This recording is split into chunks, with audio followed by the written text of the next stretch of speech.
Assalamualaikum warahmatullahi wabarakatuh. Ya, nama saya Reza Lutfi. Saya kali ini akan membawakan materi atau video tentang fenomena saat ini yaitu generasi muda, generasi milenial, generasi Z dalam bermedia sosial dan bagaimana implementasi Pancasila dan tantangan eh,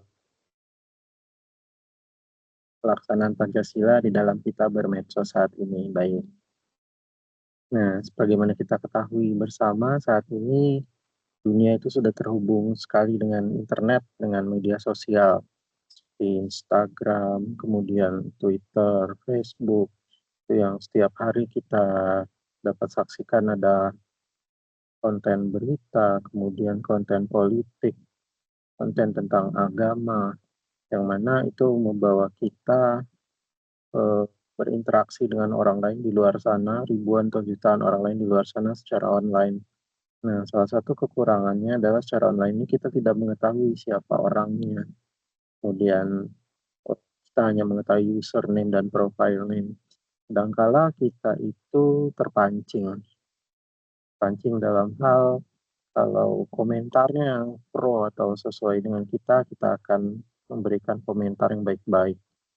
Sementara kalau komentarnya kontra atau tidak sesuai dengan keyakinan kita, maka kita kecenderungannya akan eh, memberi komentar yang negatif atau tidak. Jarang kita lupa sampai dengan menghina, menyindir, dan lain-lain. Itu yang tidak kita harapkan. Nah, di dalam berinteraksi kita dewasa ini dengan media internet, itu kita hanya punya panduan sedikit saja. Pertama yaitu etika, nilai-nilai yang kita eh, anut, juga agama. Namun yang lebih penting lagi ketika kita berselancar di medsos dan konteksnya adalah negara Indonesia, maka seharusnya yang dijadikan panduan bagi kita adalah Pancasila. Karena di dalam Pancasila itu dari sila 1 sampai 5 itu jelas sekali panduan bagaimana kita menghadapi saudara-saudara sebangsa dan setanah air kita. Nah, kebetulan ini saya sudah menemukan artikel yang sangat sesuai dengan topik yang akan saya bawa kali ini. Yaitu pertama adalah berjudul implementasi nilai Pancasila sebagai pedoman generasi milenial dalam bersikap di medsos. Itu dari Saudari Namira dan kawan-kawan dari Universitas Negeri 11 Maret. Sangat sesuai. Bagaimana kita ketahui ya saat ini di 2026 ini, pengguna paling banyak adalah tentu dua generasi terakhir, yaitu generasi Z, itu di bawah saya sampai dengan usia 30-an dan sampai dengan usia 35-40 ke atas generasi milenial, termasuk saya, itu adalah pengguna internet paling besar jumlahnya baik di Indonesia maupun seluruh dunia. Nah, kedua generasi ini kadang lepas kontrol, tidak ada paduan, tidak ada acuan ketika berinternet seperti itu. Nah, ini cukup menarik di dalam makalah ini, bagaimana menyoroti fenomena bagaimana untuk mengimplementasikan nilai-nilai Pancasila di dalam kehidupan, maaf, di online terutama ya, di media sosial.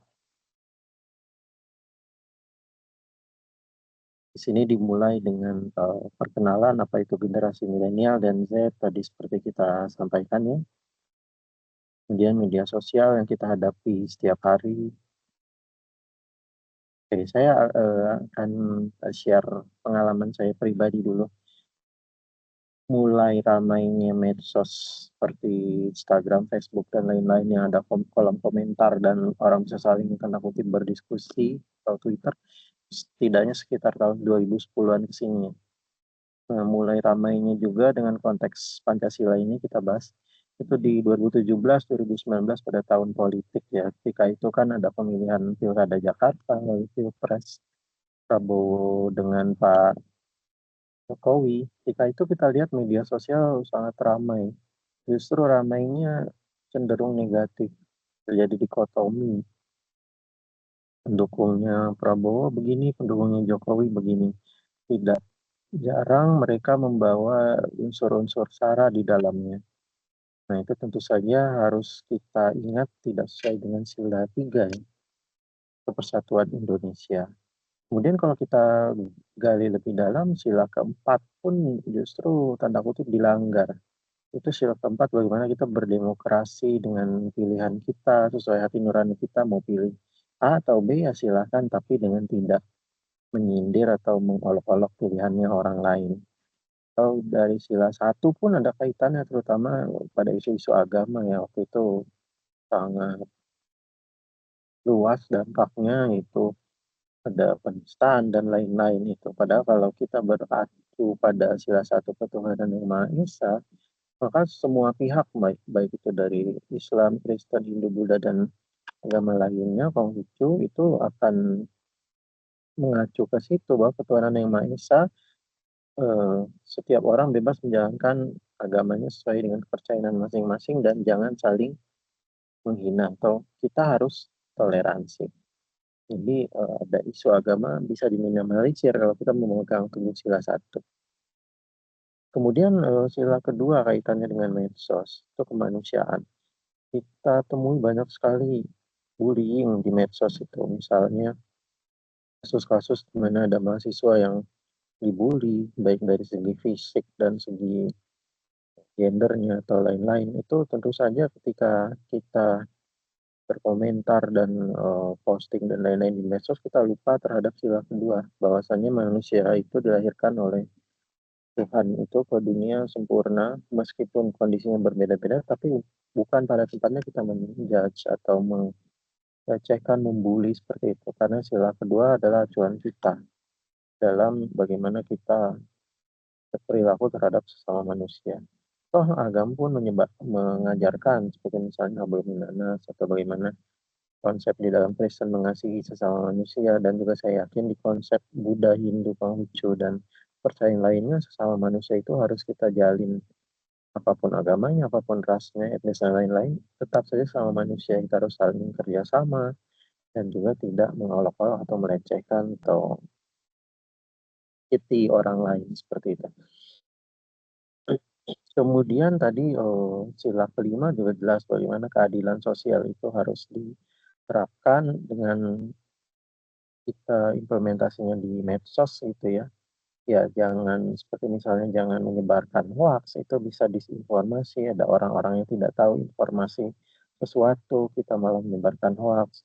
Kemudian para buzzer yang tidak bertanggung jawab yang hanya apa ya, dia hanya berkomentar atau memberikan suatu konten-konten yang sebenarnya tidak ada maknanya dan hanya menguntungkan diri pribadi saja, tetapi bagi keadilan secara luas itu sangat mencederai keadilan itu sendiri, seperti itu.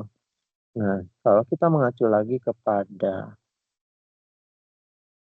artikel yang sudah saya baca ini jelas ada fenomena bullying tadi ya, seperti saya sebutkan juga melalui medsos. Lalu ada pelanggaran terhadap SARA juga di medsos itu. Karena tadi kita tidak jangankan untuk memegang teguh sila 3 ya, seperti itu. Pada dasarnya media sosial ini adalah suatu hal yang baik, bagaimana kita berkoneksi dengan orang di Indonesia dan seluruh dunia. Tapi yang kita lupakan tadi, karena bentuknya itu hampir-hampir anonim gitu ya, kita nggak tahu bentuk fisik secara langsung orang yang akan kita tuju, yang kita komen. Kita lupa bahwa tetap saja, meskipun interaksinya secara tanda kutip goib, kita harus punya pegangan, panduan dalam mengomentari, dalam aksi jari jempol kita ini. Tetap kalau di sisi agamanya tetap perhitungan pahala dan dosanya jalan loh, meskipun kita hanya komen dengan jari, likes atau share hoax dan lain-lain, itu tetap perilaku kita tetap terhitung sebagai suatu perilaku, cuman bedanya ini medianya dunia maya. Justru lebih bahaya, kita lebih banyak bersosialisasi, berinteraksi, tapi nggak secara sadar gitu loh. Tadi saya sudah komen jahat ternyata, saya sudah komen sara, menyinggung gender orang lain, fisik orang lain atau kasih emoticon tertawa, padahal seharusnya itu hal yang sedih dan lain-lain, itu kita selalu lupa karena dipermudah, justru dengan dipermudah oleh internet dan medsos, juga mempermudah kita melakukan hal jahat bahkan tanpa disengaja gitu. Jadi walaupun meskipun kita punya acuan tadi etika dan agama, tetap di dalam konteks, medsos di Indonesia, bernegara ini, Pancasila harus kita utamakan. Jangan sampai 5 sila itu salah satunya atau beberapa itu kita langgar dengan komentar-komentar yang buruk tadi ya, seperti itu. Ini juga cukup disoroti oleh artikel ini yang banyak sekali fenomena saat ini, bahwa medsos itu tidak sesuai dengan nilai-nilai Pancasila. Dan kalau kita berbicara dalam aspek hukum, ada juga nih hati-hati bahwa kalau kita berkomentar tidak sesuai, ada pasal 27 ayat 3 Undang-Undang ITE, Informasi Transaksi Elektronik. Di pihak yang merasa keberatan atau dirugikan terhadap komentar atau postingan kita itu bisa saja melaporkan seperti itu.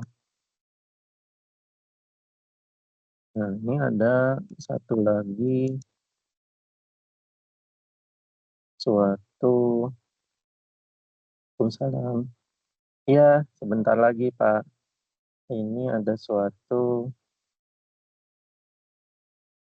materi juga.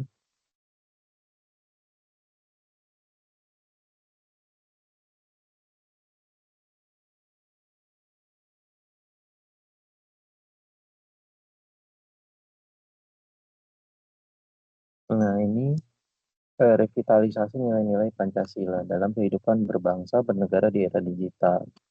Disusun artikelnya oleh Saudara Rahman Bukhori dari Universitas Mataram NTB. Ini juga menyoroti bagaimana generasi yang paling banyak tadi ya, jumlahnya yang paling muda juga, dua generasi termuda, milenial dan Z ini di medsos dan seringkali banyak fenomena melanggar kehidupan berbangsa dan bernegara karena tidak sesuai dengan Pancasila. Nah, bagaimana menyorotinya, di sini disebutkan bahwa banyak fenomena tadi ya, kurang lebih sama. Lalu bagaimana caranya merevitalisasi? Nah, di artikel ini dibahas.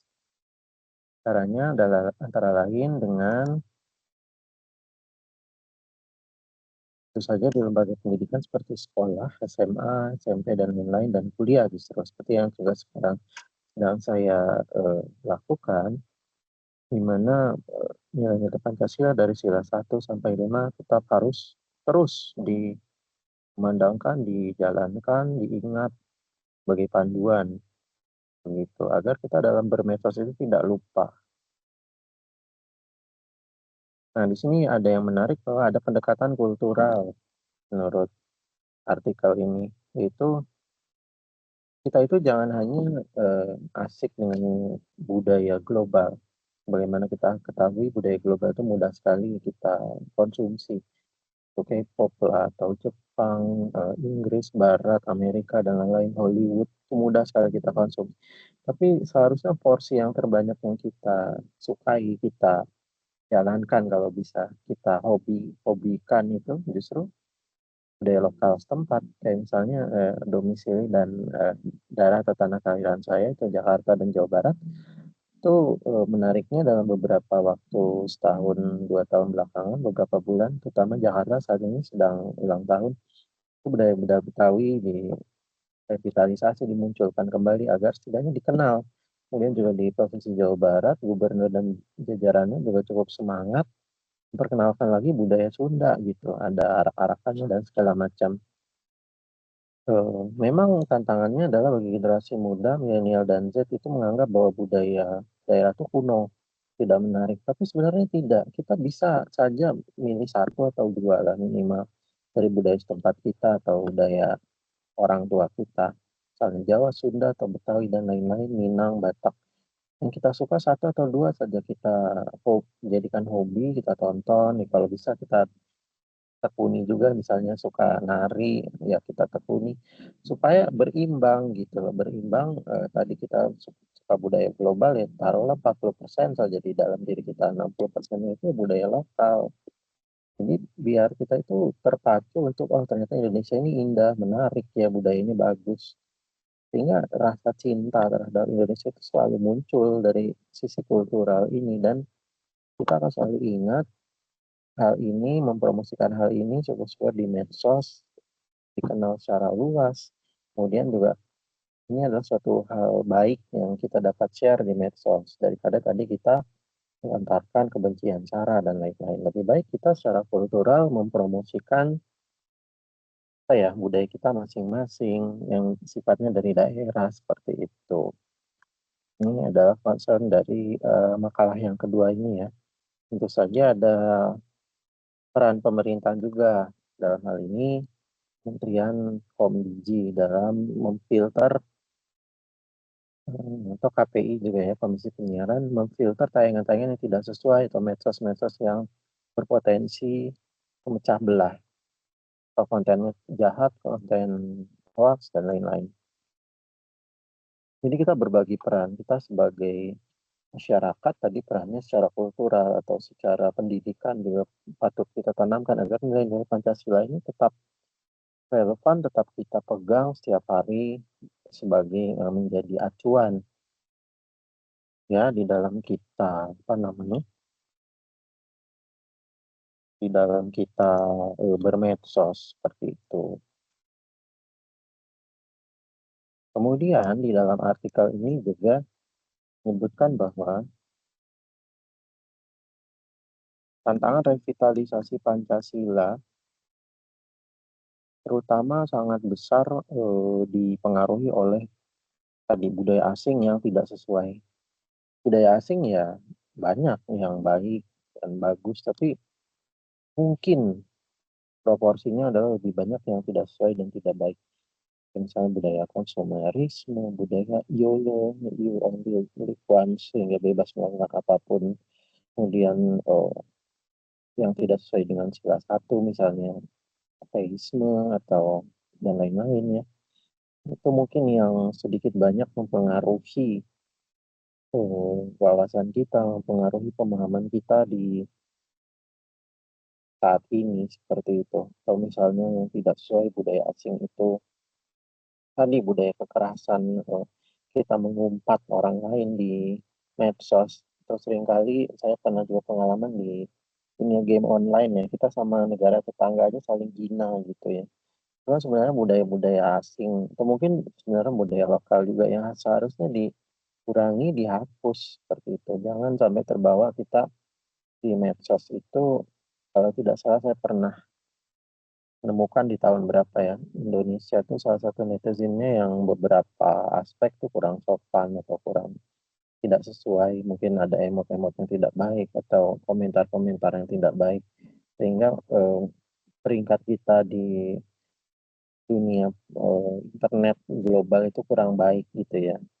Mungkin oknum, tapi kalau oknumnya banyak, pengalinya banyak, jumlah penduduk kita banyak, sehingga mempengaruhi citra Indonesia juga gitu ya. Nah, hal-hal tersebut baiknya kita perhatikan bersama sekali lagi dengan mengacu pada nilai sila Pancasila.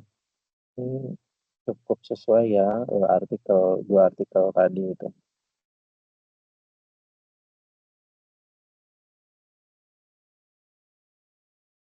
Kemudian saya akan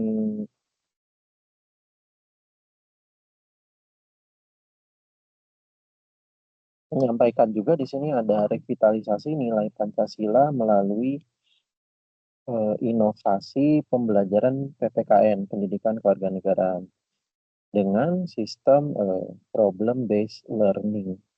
Itu siswa sejak dari level sekolah itu diajak untuk berpikir kritis dan berdiskusi. Nah, kalau pengalaman saya dulu waktu sekolah sampai SMA mungkin belum ya. Saya hanya belajar PPKN dan Pancasila itu secara teori saja. Mungkin ini cukup menarik ya di dunia saat ini diterapkan ke generasi alpha berarti ya yang sedang sekolah ya. Bukan lagi ZZ sudah mulai kerja. Nah, kalau generasi alpha itu menarik tuh. Jadi misalnya mungkin yang terbayang seperti problem based learning ini Pancasilanya, mungkin ada kunjungan ke rumah ibadah agama lain seperti itu. jadi dikenalkan, yang muslim jadi tahu, oh gereja seperti ini. Sebaliknya yang teman-teman Hindu atau Buddha atau Kristen juga, melihat, oh di masjid sholat seperti ini, yang kemudian lebaran seperti apa, itu pengenalan sila satu ya. Kemudian mungkin sila kedua itu paling mudah, paling sering kita dapat lakukan, misalnya kita mengunjungi panti asuhan atau misalnya menggalang dana gitu, langsung dilakukan oleh murid-murid di sekolah. Jadi sila 1 sampai 5 itu langsung dipraktekkan. Kemudian sila ketiga mungkin menarik ya, tadi kultural ya, persatuan Indonesia.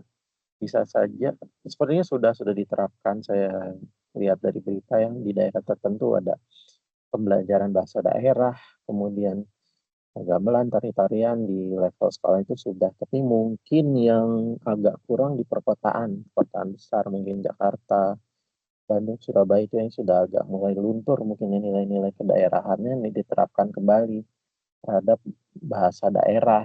Setidaknya tahu gitu, oh bahasa daerah Jawa seperti ini, dialek Betawi seperti ini, kosakatanya begini, minimal seperti itu.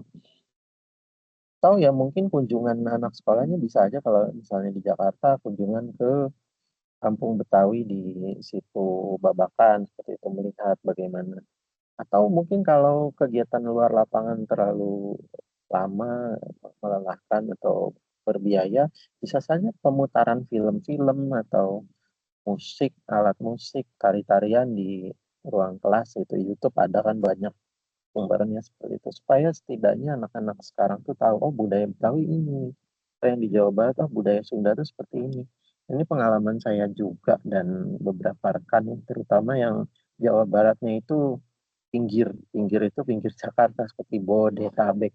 Kan masih masuk, lingkungan budaya Sunda, tapi kesundaannya itu sudah kurang ya, karena mungkin sudah kotanya sudah kosmopolis. Nah, di situ sangat disayangkan gitu. Mereka berdomisili di wilayah Sunda, tapi sedikit saja bahasa Sunda tidak paham, budaya Sunda seperti apa tidak paham. Kemudian ada ignorance juga, ah buat apa gitu. Pertanyaannya bukan buat apa, justru harusnya sesuai dengan peribahasa, di mana bumi dipijak, di situ langit dijunjung. Ketika kita berdomisili di lingkungan budaya Sunda, ya setidaknya sekurang-kurangnya kita kenal saja gitu. Jadi teman-teman yang di Bekasi, Tangerang, Depok, meskipun bukan orang Sunda, setidaknya kenal lah basic-basic kebudayaan Sunda, bahasa Sunda, untuk mendalaminya seperti itu. Atau mungkin fenomena teman-teman di Jogja atau di kota lain ada tidak seperti itu. Yang misalnya ini daerah daerah Jawa, tapi ada beberapa rekan-rekan yang seperti enggan mempelajari atau enggan dalam apa ya, tidaknya mengetahui saja, tidak usah harus memperdalam seperti itu. Ini fenomena lingkungan Sunda ini saya temukan terutama di Bodetabek gitu ya. Itu sangat disayangkan, justru harusnya dengan tadi itu kultural pendekatannya sehingga Pancasila terutama sila 3 itu sangat kuat. Kita paham, oh ada budaya Sunda, budaya Jawa, Betawi yang indah, yang baik gitu ya. Kita jadi kenal meskipun kita bukan suku tersebut. Jadi nanti kita bertemu dengan orang yang langsung suku tersebut, jadi bisa ada sesuatu yang dibincangkan, sesuatu yang common interest-nya gitu ya. Oh iya ini Jaipongan bagus ya, oh ya ini tarian angklung dan lain-lain ini bagus ya, seperti itu. Itu salah satu apa ya, cara kita mempererat tali silaturahmi dan persatuan ya diantaranya dengan kita apa namanya mengenal budayanya orang lain. Karena budaya dan bahasa itu saya pernah dapat kata-kata mutiara dari siapa kalau tidak salah, ini ya, Nelson Mandela. Kalau kita bicara bahasa atau budaya yang hanya kita saling tahu, saling paham, itu mungkin nyangkutnya cuma di otak, di telinga. Saling, oh ya paham bahasa Indonesia, bahasa Inggris. Tapi kalau kita tahu dan belajar bahasa ibunya, bahasa daerahnya orang tersebut, itu sangat deep maknanya sampai ke hatinya orang tersebut gitu loh. Dan misalnya saya bukan orang Jawa, tapi ketika saya berupaya 1 2 kalimat berbahasa Jawa terhadap teman Jawa, pasti apresiasinya akan lebih dan kedekatannya akan jauh lebih gitu, karena masuk ke hati itu, meskipun bahasa Jawanya ya ala kadarnya seperti itu, tapi kan kita sudah berupaya. Nah, Dari sisi kultural ini saya yakin yang saat ini sangat luntur ya di zaman modern, tapi patut untuk diupayakan kembali terutama dalam kaitannya dengan sila ketiga gitu. Generasi muda sering sekali menganggap remeh budaya lokal ini ya, padahal potensinya sangat besar. Itu menurut saya dan juga acuan di dalam 2 makalah ini ya, tentang, pendekatan kultural untuk merevitalisasi yang namanya Pancasila di era digital dan bermedsos, seperti itu. Nah, jadi dapat saya simpulkan ya kepada Bapak dosen dan rekan yang menyimak bahwa, memang tantangannya berat di dalam dunia digital dan medsos saat ini, tapi kita punya senjata yang banyak tadi dari sila 1 sampai ke 5 itu banyak punya rumusan yang kita bisa angkat supaya Pancasila ini tetap menjadi panduan kita, bangsa kita tetap kuat, kita tidak, tadi hoaks, kita tidak menjatuhkan orang lain, kita tidak mencemooh fisik atau apa orang lain, sila sila kedua atau sila ke-1 kita toleran terhadap semua orang, sehingga persatuan Indonesia akan terwujud dan akhirnya sila keempat juga bagaimana kita, memilih pilihan politik kita dengan baik agar pemimpin kita dapat menjalankan kebijakan yang baik, Indonesia yang cukup kuat dan akhirnya berkeadilan sosial sesuai dengan sila kelima. Amin. Demikian pemaparan singkat saya dan sangat kurang sempurna. Saya harapkan penilaian yang baik tadi ya. Kalaupun ada yang berkomentar atau bereaksi terhadap konten ini silakan. Tapi tadi sesuai dengan isi konten ini semoga Eee, panduannya Pancasila, boleh berkomentar apa tapi, sesuai dengan etika, adat, dan budaya kita. Jangan sampai, dalam kolom komentar saling mencaci dan memaki, walaupun meskipun ada kesalahan dari saya mohon dimaafkan dan dikritik dengan baik, seperti itu ya. Insyaallah semoga di konten berikutnya saya dapat, perbaikan dan menyampaikan, apa namanya, pemikiran saya dan tugas saya ini kuliah dengan baik lagi dan lebih, sempurna lagi. Demikian, selamat malam, pagi, dan sore untuk rekan-rekan semua. Assalamualaikum warahmatullahi wabarakatuh.